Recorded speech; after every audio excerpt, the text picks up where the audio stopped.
Lagi-lagi Ali merasa heran. Bagaimana tidak, semua pemain gamelan itu dan para penonton seolah tak memiliki ekspresi senang sedikit pun. Yang ada di raut wajah mereka seolah menghayati setiap alunan nada yang dimainkan para pemain gamelan itu.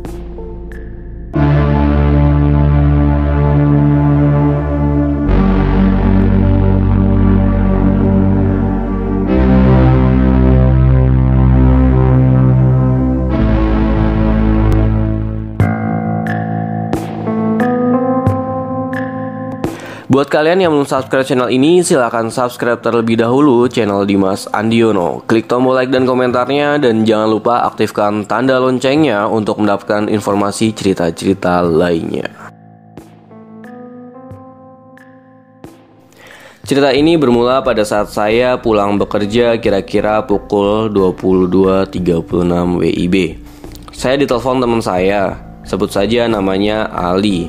Dia menceritakan perihal telah melakukan perjalanannya di alam gaib dan menggambarkan suasananya di alam tersebut yang ia sebut dengan alam kajiman. Kejadian tersebut bermula di kala teman saya Ali mengalami koma hingga 2 hari di rumah sakit. Lantaran beberapa hari yang lalu ia mendapatkan musibah kecelakaan lalu lintas karena sepeda motor yang ia naiki menabrak portal jalan. Kejadian tersebut terjadi pada tanggal 18 Februari 2018 pukul 20 WIB. Di sambungan telepon itu Ali menceritakan hal yang ia alami pada saat ia koma. Yang ia ingat waktu itu ia berkendara pada kecepatan 60 km per jam karena kondisi cuacanya sedang hujan. Motor yang ia naiki hilang stabil dan membuat ia terpelanting menabrak pembatas jalan. Saat Ali hilang kesadaran, tiba-tiba ia merasa tercengang. Bagaimana tidak, ia merasa berada di suatu tempat bahkan belum pernah ia lihat sebelumnya. Di tempat itu, ia melihat rumah-rumah terbuat dari kayu dan warga-warga yang memakai baju adat khas Jawa seperti pada masa kerajaan zaman dahulu. Ali merasa heran perihal kejadian tersebut. Tak selang beberapa lama, ia disapa oleh seorang kakek-kakek. Beliau menyebut namanya Mbah Parjo. Ali diajak keliling oleh beliau ke kampung-kampung tersebut. Di sepanjang perjalanannya, ia melihat anak-anak bermain kelereng dan orang-orang melakukan aktivitas sama seperti yang kita lakukan di dunia nyata. Akan tetapi yang membedakan adalah jam di sana tidaklah berlaku dan matahari seolah berjalan dengan sangat cepat. Karena hari sudah mulai larut, Ali diajak ke rumah Mbah Parjo untuk bermalam sembari melepas penatnya dan mengobati lukanya. Yang membuat Ali heran adalah selama di tempat itu, sedikitpun ia tidak merasakan lapar walau seharian dia tidak makan. Istri Mbah Parjo juga menyajikan makanan seperti pisang goreng dan secangkir kopi. Akan tetapi Mbah Parjo tidak membolehkan Ali menyantap makanan tersebut. Waktu malam sudah mulai datang. Mbah Parjo mengajak Ali untuk melihat pertunjukan gamelan di balai desa itu. Lagi-lagi Ali merasa heran. Bagaimana tidak, semua pemain gamelan itu dan para penonton seolah tak memiliki ekspresi senang sedikit pun.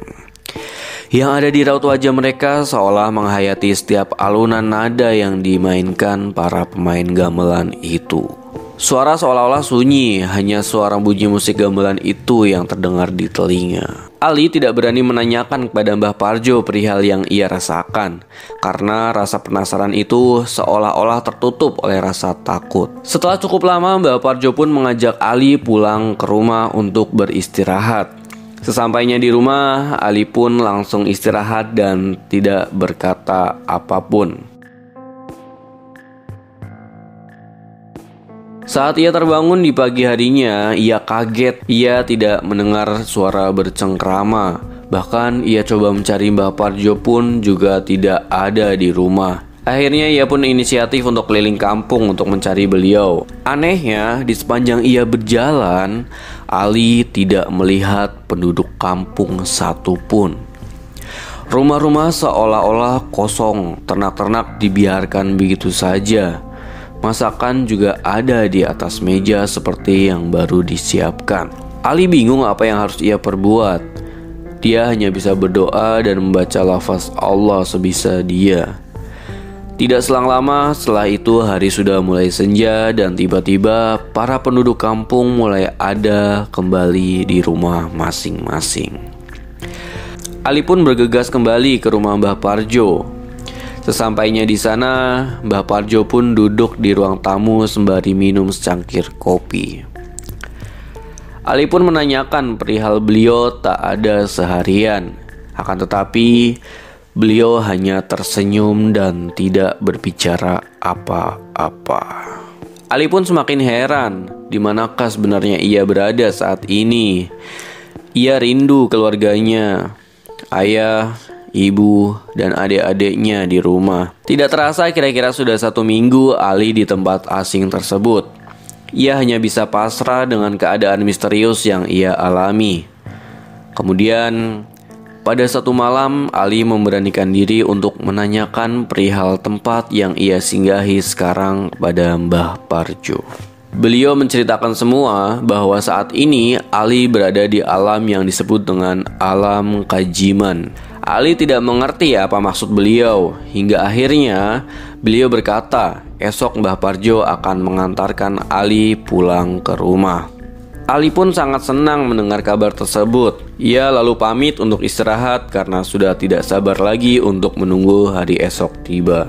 Keesokan harinya, Ali diajak Mbah Parjo ke suatu jalan. Di tengah jalan itu, Mbah Parjo berpesan kepada Ali, jika ingin pulang dengan selamat, jangan sesekali menoleh ke belakang, apapun yang terjadi. Dan sepanjang perjalanannya, Ali harus membaca syahadat. Jika sudah sampai di rumah, Mbah Parjo berpesan kepada Ali untuk disampaikan kepada ayah, ibu, dan semua keluarga Ali untuk sesekali datang ke rumah beliau. Ali pun mengiyakan amanah beliau dan berpamitan. Sepanjang perjalanannya, Ali mendengar suara tangisan minta tolong dan suara anak kecil seolah tersiksa. Sesekali menyebut nama Ali juga. Akan tetapi Ali ingat pesan Mbah Parjo, apapun yang terjadi jangan menoleh ke belakang. Dengan rasa cemas dan takut, Ali pun tetap melanjutkan perjalanannya. Di tengah perjalanannya, Ali mendengar sayu-sayu orang membaca Al-Quran. Hati Ali seolah-olah menjadi tenang karena mendengar lantunan ayat suci Al-Quran tersebut, dan tidak mendengar lagi suara aneh yang membuat hatinya ketakutan. Di ujung jalan, ia melihat ada seberkas cahaya. Lama-kelamaan, cahaya itu mulai mendekat dan Ali pun terbangun dari komanya. Ia merasa kaget karena tiba-tiba ia sudah berada di sebuah kamar gawat darurat di salah satu rumah sakit. Ia melihat di sekeliling ibunya menangis sembari memeluknya. Ibu Ali mengenakan mukena seperti selepas sholat dan ada Al-Quran di dekat beliau. Ali pun menanyakan kepada ibunya kenapa dia bisa di rumah sakit. Lalu ibunya menjawab bahwa Ali beberapa hari yang lalu mengalami kecelakaan yang membuat tangan dan kakinya mengalami patah tulang dan harus dibawa ke rumah sakit hingga membuatnya koma 2 hari. Ali pun terkejut mendengar apa yang diucapkan ibunya. Seolah-olah tidak percaya bahwasannya seingat dia berada di tempat yang disebut Mbah Parjo alam kajiman itu sudah 1 minggu lamanya. Entah apa yang telah terjadi, Ali pun tidak tahu. Ali pun mencoba menceritakan perihal apa yang ia alami selama ini kepada ibunya dan menceritakannya bahwa ia bertemu dengan seorang kakek bernama Mbah Parjo. Ibu Ali pun langsung terdiam mendengar nama yang disebutkan Ali tersebut. Lalu ibunya berkata kepada Ali bahwasanya Mbah Parjo adalah kakek Ali. Beliau adalah ayah dari ibu Ali yang sudah meninggal 28 tahun yang lalu karena sakit asma. Ali pun semakin bingung. Memang setelah keluar, Ali pindah rumah ke Blitar. Ibu dan ayahnya tidak pernah ke makam Mbah Parjo. Terakhir sebelum mereka pindah itulah mereka datang ke makam beliau, kira-kira 10 tahun yang lalu.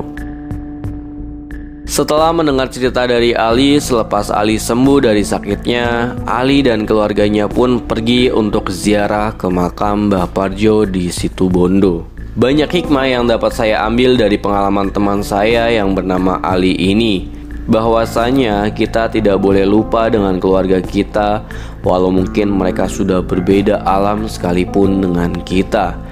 Yang mereka harapkan hanyalah doa dari kita yang masih ada di dunia ini. Jika bukan kita yang mendoakannya, siapa lagi? Tidak terhitung seberapa besar usaha mereka mendidik dan membesarkan kita, dan setelah kita dewasa, kita seolah-olah lupa jati diri kita. Bukankah itu keterlaluan? Itulah sepenggal kisah pengalaman yang pernah dialami oleh teman saya yang bernama Ali. Buat kalian yang belum subscribe channel ini, silahkan subscribe terlebih dahulu channel Dimas Andiono. Klik tombol like dan komentarnya, dan jangan lupa aktifkan tanda loncengnya untuk mendapatkan informasi cerita-cerita lainnya. Dan buat kalian yang punya cerita-cerita menarik seputar horor atau mistis, bisa kalian kirimkan ke email abangdion@gmail.com untuk kita ceritakan kembali. Terima kasih, salam horor.